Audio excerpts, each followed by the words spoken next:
Движение по путепроводу, ведущему в поселок Белореченский, началось еще в конце 60-х годов. Тогда же был рассчитан и срок его эксплуатации – 40 лет. Но прошло уже более 50, а капитальный ремонт так и не производился. В 2006 году путепровод передали управлению городским хозяйством. Тогда же провели обследование, которое показало, что его физическое состояние, включая опоры, изношено на 70%. Помните, год назад, если на путепровод зайдешь, там можно было буквально видеть, что там под низом творится.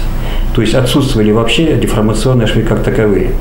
Значит, они отсутствовали, и в результате шел поток воды напрямую через путепровод и шло прямое разрушение плит. Вот то, что мы сделали в первую очередь, мы установили эти деформационные швы. И эти работы в полном объеме были выполнены.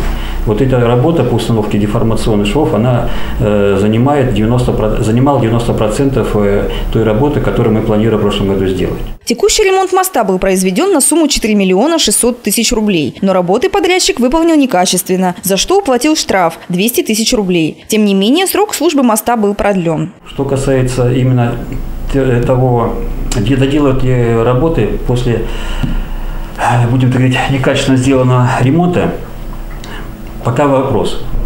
То, что вот ямы там есть, их в любом случае мы сделаем. В решении вопроса о капитальном ремонте путепровода, на который потребуется порядка 89 миллионов рублей, городские власти надеются на область. Для этого еще в марте месяце в Министерство транспорта была отправлена заявка, в которой обозначена необходимость ремонта, а также расширение в этом месте дорожного полотна и создание трехполосного движения. Ирина Кузьмина, Владислав Дмитриев, телекомпания «Альфа+».